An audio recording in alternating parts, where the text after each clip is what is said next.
저는 레저자동차협회 이사직을 맡고 있는 최대석이라고 합니다. 반갑습니다.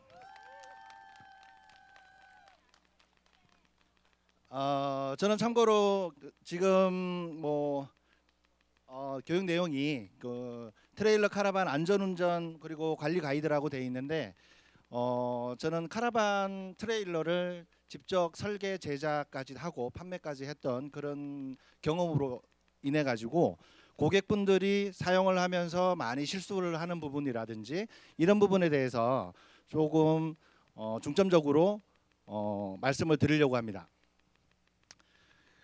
혹시 지금 여기 계신 분들 중에 그 트레일러나 카라반을 운영을 하시는 분 계실까요?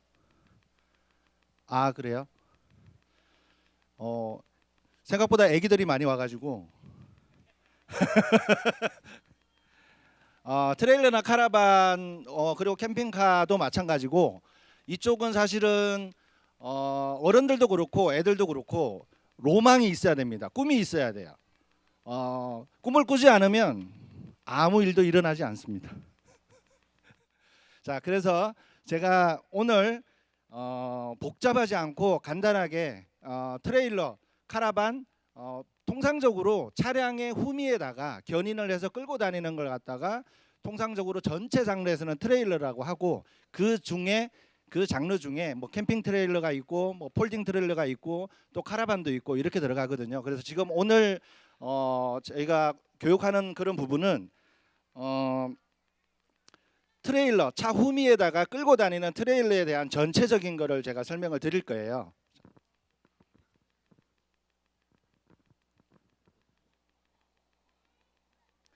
자, 우선 먼저 그 카라반 위주로 카라반이나 트레일러랑 같은 장르이기 때문에 운행하기 전에 필수적으로 점검을 해야 되는 사항이 있습니다.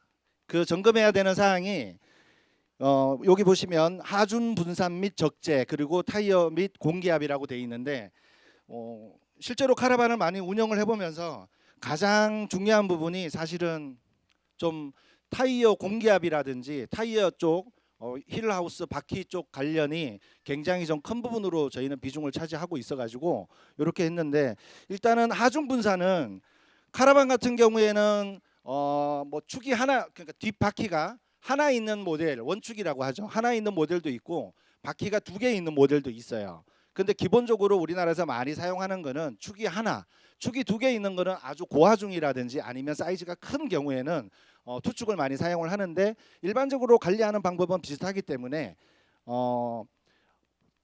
바퀴가 중앙에 하나 있는 그 기준으로 설명을 드릴게요. 무거운 짐은 카라반 중앙 혹은 약간 앞쪽 이 되게 중요한 부분입니다. 카라반 중에는 미국식 카라반이 있고 그리고 이제 유럽식 카라반이 있어요. 큰 장르로 보면 그렇게 돼 있거든요. 미국식 카라반 같은 경우에는 전축 바퀴가 중앙에 있고 차하고 연결하는 부분이 있어요. 그 부분을 전축이라고 하는데 그 부분이 굉장히 하중이 높게 처음부터 설계가 돼 있습니다.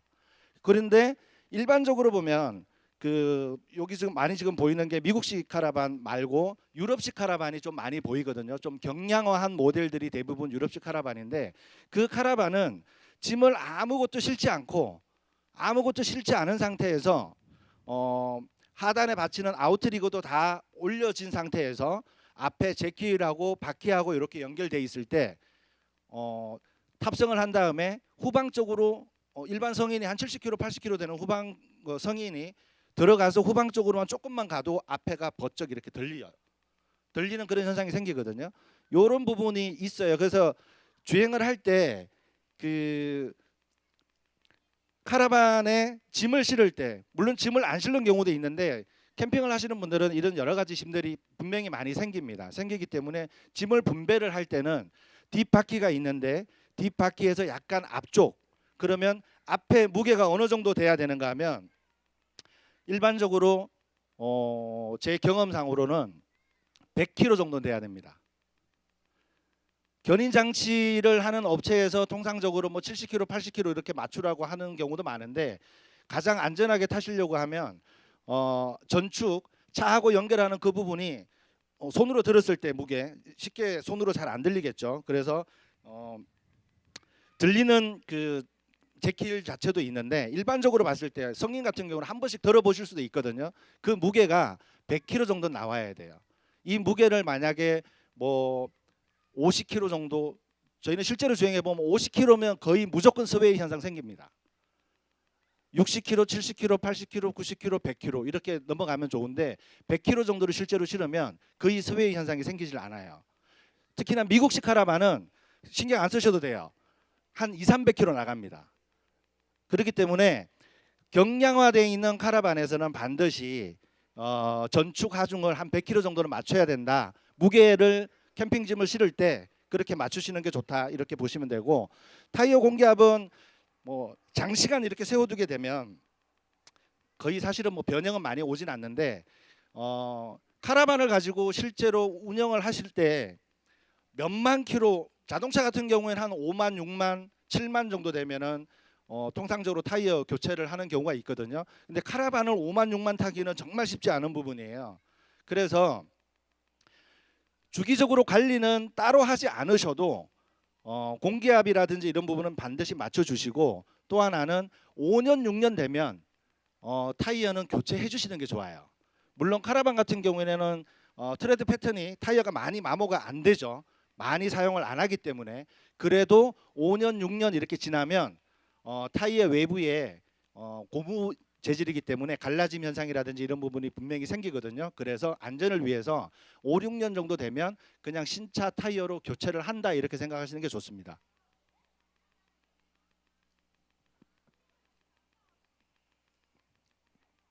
트레일러 카라반을 차에다가 장착을 하는 부분, 그 앞에 부분을 커플링이라고 하는데 제일 중요한 것 같아요. 카라반은 사실은 여행을 갈 때 끌고 갈 때는 사실은 좀 부담스럽거든요. 근데 이제 목적지에 도착해서 가족과 같이 여유로운 공간에서 즐긴다든지 이런 부분에서는 굉장히 좋은 장비고, 이런 부분에서는 제일 중요한 부분, 이 커플링 장착하는 부분에서 제가 좀 설명을 드릴게요. 커플러 연결할 때 견인볼, 차 후미에 견인 볼이 있잖아요. 볼이 있는데 커플러를 연결을 할 때 제 경험상으로는 후방에서 볼을 정면에 있으면 위에 이제 덮어 씌우는 커플러가 있잖아요. 커플러를 약간 후방에다 두고 앞쪽으로 빨려 들어가듯이 이렇게 딱 체결하는 게 가장 좋습니다. 관성 브레이크 타입의 커플러하고 전자식 브레이커의 커플러하고는 커플러가 성격이 좀 다릅니다. 근데 전자식 커플러 같은 경우에는 볼하고 정확하게 맞지 않아도 약간 뒤쪽에, 볼은 앞쪽에 있는데 약간 뒤쪽에다가 체결을 해도 탈칵 소리가 나고 얘가 잠기는 경우가 있어요. 근데 실제로 연결은 하나도 안 돼 있거든요. 그래서 이 부분을 좀 방지하려고 하면 볼이 전방에 있고 약간 커플러가 후방에서 빨려 들어가듯이 이렇게 꽂힌다고 생각하시면 실수할 부분이 전혀 없을 것 같아요. 저희는 그 장비를 가지고 커플러가 안전하게 체결이 됐을 때 사고가 나본 적이 있거든요. 저희가 약간 이제 전도 쪽에 사고가 난 적이 있는데, 정상적으로 커플러가 체결이 되면 뒤에 카라반이 넘어져도 물고 있어요. 그 정도로 안전성은 좋은데 체결을 할 때 잘못하는 경우가 많거든요. 그 체결할 때 반드시 볼을 전방에다 두고 후방에서 약간 빨려 들어가듯이 체결을 한다라고 생각하시고 체결하시면 될 것 같고, 안전 케이블은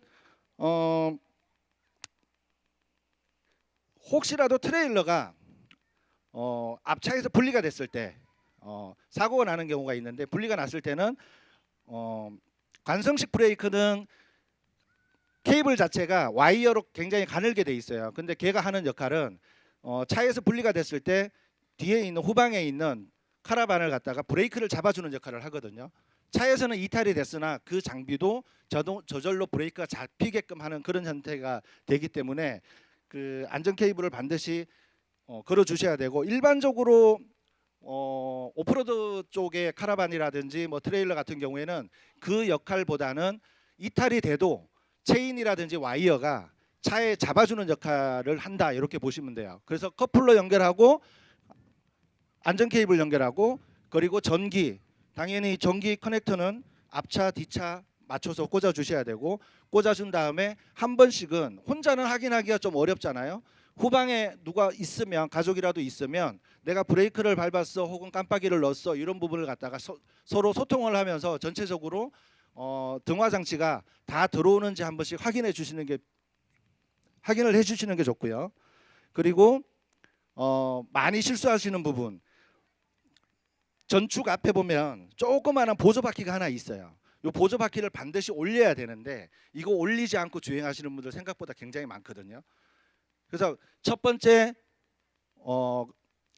앞차하고 견인 차량하고 그리고 카라반하고 연결할 때 볼을 약간 전방에 두고 빨려 들어가서 체결하는 거, 그 다음에 안전 케이블 거는 거, 그리고 또 하나 전기선은 당연히 연결해야지만 여러 가지가 작동을 하니까 그 부분 확인해 주시고, 마지막에 보조 바퀴 제퀴리라고 하는데 요 바퀴를 반드시 올려주시면 됩니다.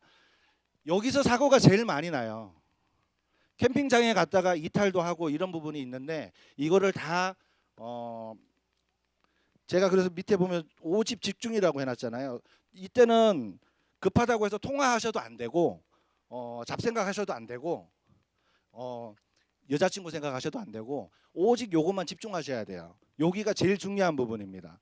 근데 내가 이걸 연결했는지 안 했는지, 혹은 여기서 하나 제가 여기서 빠져 있는 게 있는데 사이드 브레이크가 분명히 있거든요. 없는 모델도 있지만 사이드 브레이크에서는 반드시 사이드 브레이크 내리고 가셔야 돼요. 특히나 요 사이드 브레이크가 아주 강하게 잡히는 경우는 상관이 없는데 약간 약하게 잡히는 경우는 잡혀 있는지 안 잡혀 있는지 잘 모르는 경우가 있습니다. 그래서 그냥 주행을 하시잖아요. 예, 바퀴 빠져요. 예. 사이드 브레이크는 잡혀 있는 상태에서 주행을 계속 하시면 베어링에서, 돌고 있는 베어링에서 과열이 생기고, 과열이 생기면 거기 있는 윤활유, 그리스라든지 이런 부분이 다 증발해 버리고 철길이 나중에 돌아가다가 결국은 심하면 바퀴가 이탈되는 사고가 생깁니다. 굉장히 중요한 부분이에요. 여기서 하나 추가를 할 게 그 사이드 브레이크 반드시 내려주시고 주행하셔야 되고, 카라반 탈착은 평지 아닌 데서는 카라반은 앞차하고 뒤차하고 분리를 안 하신다고 생각하시는 게 낫습니다. 약간 경사진 곳에서 굳이 이거를 경사진 곳에서 카라반을 분리를 해야 된다. 그럴 때는 이제 요 사양이 있죠. 주차 브레이크 반드시 먼저 당겨 놓고, 그리고 전기 및 뭐 안전 케이블 분리를 하고, 여기에다가 추가로 아우트리거 전개를 해서 이렇게 받치면 되는데, 그러면 카라반이 굴러가지 않겠죠. 여기에 하나 더 뭐 군대에서 우리 많이 쓰는 고인목이라든지 이런 걸 하시고 분리를 하시면 되는데, 간혹 가다가 약간 뭐 전방 경사에서는 뭐 내 차를 부시는 경우가 있어요. 전방 경사에서 이 부분을 지키지 않고 카라반을 분리를 시키잖아요. 내 차가 부서집니다. 그리고 후방에서는 내 카라반 다시 못 볼 수 있어요. 한없이 굴러갑니다. 그런 사고가 실제로 되게 많아요. 그러니까 저희 고객분 중에서도 그런 부분이 있고, 저기 언덕에서 굴러 떨어져서 저 아래쪽에 가 있는 카라반을 끌고 오신 분들도 있어요. 그래서 웬만하면 경사지에서는 분리하지 않는다는 걸 원칙으로 하시고, 경사지에서 분리를 하셔야 되면 사이드 브레이크 당기고 고인목도 하시고, 이런 부분 거기서 또 밀려나는 게 불안하면 아우트리거를 미리 내리시는 게, 그러면 걔가 어디를 안 가겠죠. 그 부분 반드시 지켜주셔야 되고요. 굉장히 많이 이제 카라반을 운행을 하면서 무서운 부분이 사실은 이 부분이에요. 여러 가지 뭐 아까 커플러 정상적으로 다 장착하고 이렇게 했는데, 주행을 하면서 무서움이 딱 요 스웨이라고 하는 게 굉장히 무섭거든요. 자, 요 부분은 앞차가 굉장히 무거울 경우, 그러니까 앞차가 뭐 엄청나게 큰 뭐 차량이다 그러면 스웨이 전혀 안 생깁니다. 그리고 또 하나는 미국식 카라반처럼 전축이 굉장히 무겁고 200kg, 300kg 이렇게 전축이 굉장히 무거운 카라반은 거의 안 생긴다고 보시면 돼요. 근데 어디에서 많이 생기냐? 통상적으로 많이 다니는 카라반 중에 그 유럽식 카라반은 굉장히 경량이라고 했잖아요. 그 부분에서 아까 제가 말씀드린 부분, 그 견인차의 전축, 아까 짐을 실을 때 앞쪽을 조금 무겁게 실으라고 했잖아요. 물론 견인 장치 하시는 사장님들은 좀 싫어할 수도 있어요. 그래서 150kg, 200kg 이렇게 가면 안 되고 이것 무게 맞추셔야 돼요. 딱 100kg 정도 실으시면 웬만하면 스웨이가 생기지 않아요. 또 하나는 스웨이는 과속일 때 스웨이가 생겨요. 제 경험상으로는 한 80km 이상, 100km 정도 이렇게 주행을 할 때 옆에 고속버스 같은 게 더 빨리 지나가는 경우도 있거든요. 화물 트럭 같은 경우에도 큰 트럭 같은 게 더 빨리 지나가는 경우 있어요. 그러면 그 앞쪽에 공기막을 형성을 하면서 내 카라반을 실제로 밀지 않는데 공기가 내 카라반을 훅 밀고 지나가는 거하고 똑같습니다. 그랬을 때 그때부터 스웨이가 생기기 시작하는 거예요. 이거를 방지를 하려고 하면 전축을 무겁게 좀 만들어 주시고 아니면 속도를 좀 감속을 하셔가지고 가셔야 되고, 만약에 그런 상황을 안 지켜서 스웨이 현상이 생겼다 그러면 브레이크 잡으시면 안 돼요. 핸들각 잡으시고 그냥 타력으로 속도를 늦추셔야 되고, 여기서 브레이크 잡으면 더 큰 2차 사고 또 많이 흔들리는 방향을 내가 감지를 해가지고 잡을 수 있는 방법이 없어요. 물론 요즘 나오는 카라반들은 이게 안티 스웨이라고 해가지고 스웨이를 좀 방지시켜주는 그런 역할도 하고는 있지만, 실제로는 그 모든 것을 막으려고 하면 그냥 속도를 좀 줄이시는 게 낫고, 속도를 좀 못 줄이시는 스타일이라고 하면 전축을 좀 무겁게 하는 게 낫고, 또 여기에서 좀 더 가면 앞차가 SUV가 됐든 뭐가 됐든 좀 앞차가 헤비한 차량으로 견인을 하게 되면 스웨이 현상은 생기지가 않습니다.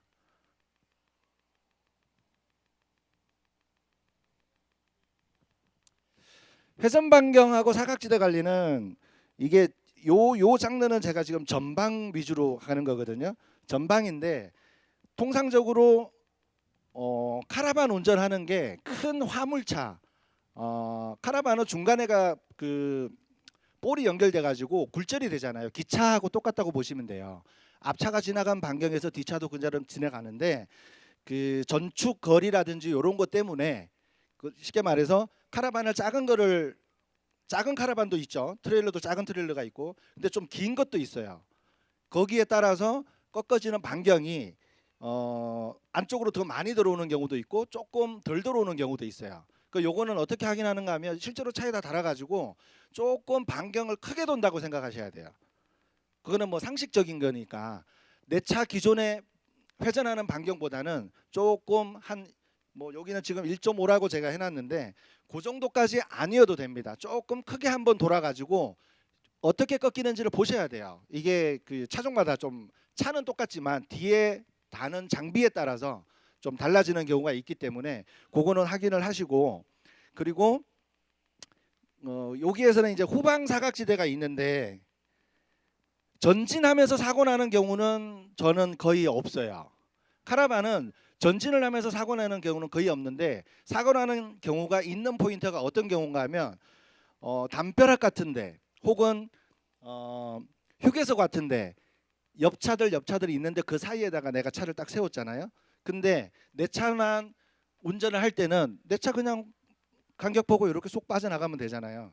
근데 카라반을 달았을 때는, 트레일러를 뒤에 달았을 때는 뭐가 문제가 생기는가 하면 오버행이라고 해서 바퀴가 중앙에 있고, 앞차는 뭐 일반 승용차는 뒷바퀴 뒤쪽 뒷바퀴에서 오버행, 그러니까 차체 끝, 뒷바퀴에서 차체 끝이 다 짧아요.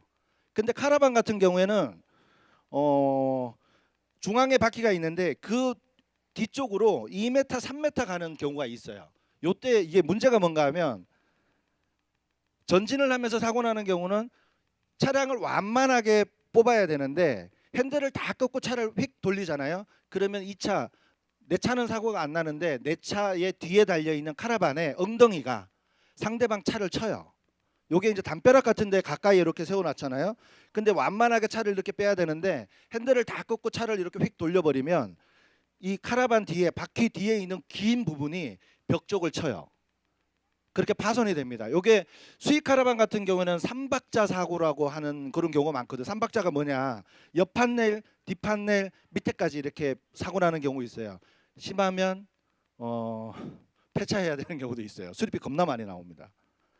그래서 이런 사고들이 대부분 나는 게 핸들을 많이 꺾어서 처음에 주행을 할 때 가면 그런 부분이 생기니까 그거를 한번 확인을 해보셔야 됩니다.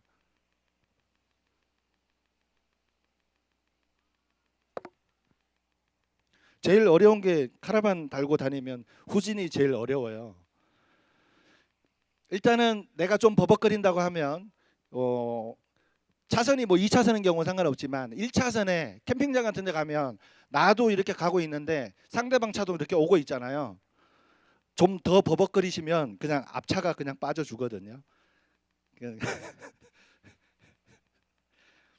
그냥 왔다 갔다 계속 여러 번 하시면 앞차가 대부분 다 피해줘요. 근데 좀 웃기잖아요, 그러면. 그래서 요거 별로 여러 가지가 있죠. 핸들 하단 잡기 해서 여기 이미지 이렇게 보면 핸들을 잡고 양쪽에 이렇게 핸들을 잡을 수 있잖아요. 잡고 이렇게 밀면 미는 방향에 요 꼬리가 이렇게 도는데 요거는 여러 번 해봐야 되기 때문에 제가 더 쉬운 방법을 하나 알려드릴게요. 후진은요. 자, 지하주차장에 들어갔어요. 예를 들면 지하주차장에 들어갔는데 여기 칸이 이렇게 여러 가지 있잖아요. 근데 여기 자리 하나 비었어요. 그럼 여기다가 주차를 해야 되겠죠? 우리나라에서 거기 주차할 수 있는 사람 아무도 없습니다. 거기다가 어떻게 주차를 해요? 아무도 못합니다. 그거는 카라반은요, 앞차하고 분리를 하게 되면 보조바퀴 내리면 여기에 조그마한 바퀴가 하나 있고 뒤에 바퀴가 있잖아요. 웬만한 카라반은 손으로 다 밉니다. 750km, 800km, 뭐 900km 나가도. 그러면 제가 하나 설명을 드릴게요. 예전에 왜 이중 주차 많이 해놨잖아요. 차량이 아무리 작아도요, 아반떼 것만 되더라도 1.3톤이에요. 1.3톤도 그냥 밀면 밀리잖아요. 카라반도 내려서 평지 같은 경우에는 특히나 포장되어 있는 평지는 손으로 밀면 다 밀립니다. 그리고 그 후진으로 절대 못 넣어요. 그거를 굳이 막 후진으로 넣으려고 하시면 그러면 앞사람이 피해 간다니까요. 그 절대 후진으로 넣는다는 것 자체가 안 돼요. 주차 칸에다가 후진으로 넣는다 이렇게 생각하지 마시고 웬만하면 전진, 공간이 충분히 확보되면 후진으로 가능하겠죠. 자, 여기서 후진을 할 때 전진을 하다 보면, 자, 팁을 드릴게요. 전진을 하다 보면 최대한 많이 꺾어서 전진을 하게 되면 카라반이 꺾어져서 이렇게 보이는 방향이 있어요. 그 방향까지는 내가 핸들을 오른쪽으로 돌리든 왼쪽으로 돌리든 하면 방향을 잡을 수 있는 각도예요. 그 각도가. 그런데 벌써 많이 꺾였어요. 후진을 할 때 많이 꺾여 있는 상태에서 핸들을 오른쪽으로 가면 왼쪽으로 가면 아무 상관없어요. 왜? 많이 꺾여 있는 대로만 꺾여요. 그러면 이때는 어떻게 하시는가 하면 카라반을 차량을 다시 전진을 하세요. 그 후진하는 방법인데 제가 전진을 하라고 말씀드리는 이유는 후진을 하다가 각도가 안 맞으니까 후진이 어려운 거잖아요. 거기서 다시 핸들 오른쪽으로 걷고 후진했는데 왼쪽으로 걷고 후진했는데 카라반은 점점 각도가 더 꺾이거든요. 그럴 수밖에 없어요, 구조가. 그리고 후진을 했는데 많이 꺾여 있는 상태에서 더 후진을 하게 되면 앞차하고 카라반하고 무조건 부딪히게 돼 있어요. 무조건 그거는 안 부딪힐 수가 없어요. 무조건 부딪히게 돼 있어요. 그 후진하는 방법은 많이 꺾여 있을 때는 내가 차를 전진을 해서 저기 있는 카라반 엉덩이가 맨 뒤쪽이 내가 원하는 방향으로 딱 섰을 때 그때 다시 후진을 하세요. 그게 가장 쉽습니다. 실제로 해보시면 똑같아요. 여기서 카라반을 운영하시는 분들도 계실 텐데 각도를 완만하게 꺾고 뭐 이러는 보다도 전진을 해가지고 내가 원하는 방향으로 잡으면 그러면 핸들을 오른쪽으로 살짝 꺾든 왼쪽으로 살짝 꺾든 간에 카라반이 원하는 대로 움직이거든요. 그 감을 익히시면 돼요. 그 후진할 때는 각도가 많이 꺾이면 아무리 핸들을 오른쪽 왼쪽 조작을 하셔도 결국은 많이 꺾여 있는 대로밖에 안 가요. 그때는 다시 앞쪽의 공간은 무조건 있습니다. 카라반이 후진으로 그렇게 꺾여 있으면 차를 앞쪽으로 반드시 앞쪽으로 빼면 뒷공무니가 카라반이 내가 원하는 방향으로 오는 방향이 있어요. 거기까지 앞 공간은 무조건 생기게 돼 있어요. 그렇게 돼 있을 때 다시 후진을 하면 거기서부터 방향을 잡아 나가면 후진하기 훨씬 더 수월해집니다.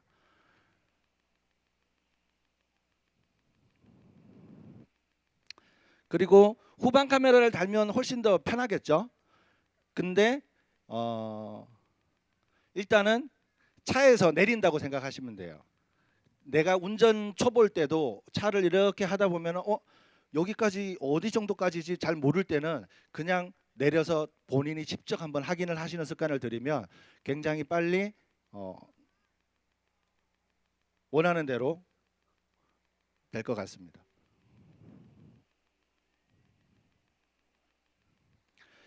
그 다음에 이제 카라반 쪽은 보관이 가장 중요한데요. 장기적으로 보관할 때는 시간이 별로 없다고 해가지고 장기적으로 보관할 때는 배터리 관리 같은 경우에는 배터리 단자를 빼시는 게 가장 좋고요. 그리고 제가 이거 원래는 타이틀이 카라반 수명 2배 늘리기라고 되어 있는데 실내에 오래 보관할 때는 실내 습기가 많이 생기거든요. 그러면 집에서도 이렇게 습기 먹는 하마 뭐 이런 애들이 있죠. 카라반 실내에다가 구석구석 놓아주시는 게 좋습니다. 습기에 카라반은 약하게 돼 있거든요. 자, 그거랑 제일 중요한 부분 제가 하나만 말씀드리고 끝내겠습니다. 카라반은요, 겨울철에 캠핑을 많이 다니시는 분들은 약간 질퍽한 길을 다니시면 무조건 염화칼슘이 차에 붙어요. 근데 캠핑을 안 할 때는 그대로 그냥 또 보관을 하시잖아요. 3개월만 지나면 바닷가에서 10년 탄 것처럼 됩니다. 그 카라반을 잘못 만들어서 그런 게 아니에요. 그러면 내 차는 왜 겨울에도 다니고 하는데 부식이 이만큼 안 되지? 차는 부식이 그렇게 안 될 수밖에 없어요. 왜 안 되는가 하면 빗길에도 또 다니시잖아요. 봄에도 운전하시고 염화칼슘이 없는 빗길하고 이런 데를 다니시면 하부에 있는 염화칼슘이 반드시 거의 다 제거가 되거든요. 물론 하부 세차도 해주면 더 좋지만 카라반을 그렇게 안 하시는 분들이 너무 많아요. 겨울철에 잘 운영하셨다가 염화칼슘하고 이렇게 다 붙어 있는데 그냥 겨울철에 질퍽한 길을 다녔다고 하면 무조건 염화칼슘이 100%다 있어요. 그것도 농도가 엄청 세게. 그 상태에서 3개월 정도만 가만히 보관하시잖아요. 바닷가에서 10년 탄 것처럼 돼요. 그래서 반드시 카라반도 겨울철에 사용하셨으면 셀프 세차장이나 이런 데 가셔가지고 다른 데는 몰라도 하부 쪽에 세차를 해주셔야 돼요. 아니면 계속 상시적으로 차하고 같이 운영을 하시든지 빗길에도 주행을 하시고 하시면 그런 부분이 없는데 겨울철에만 주로 많이 다니셨다가 딱 보관하시는 분들은 3개월만 보관하셔도 아무리 아연 도금 돼 있어도요 다 부식됩니다. 그러니까 그 부분은 그 부분만 잘 확인하시면 굉장히 수명도 오랫동안 쓸 수 있고 그리고 즐거운 또 요 부분까지만 잘 지켜주시면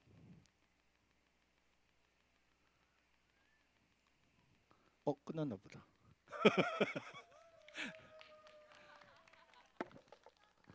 네, 마무리하겠습니다.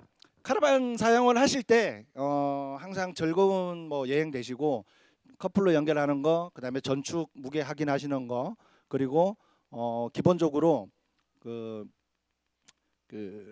마지막에 보관이라든지 이런 거 부분 할 때 힘들고 어렵더라도 하부 세차 한 번씩 해주는 거 꼭 잊지 마시고 즐거운 알빙 생활 되시기 바랍니다. 감사합니다.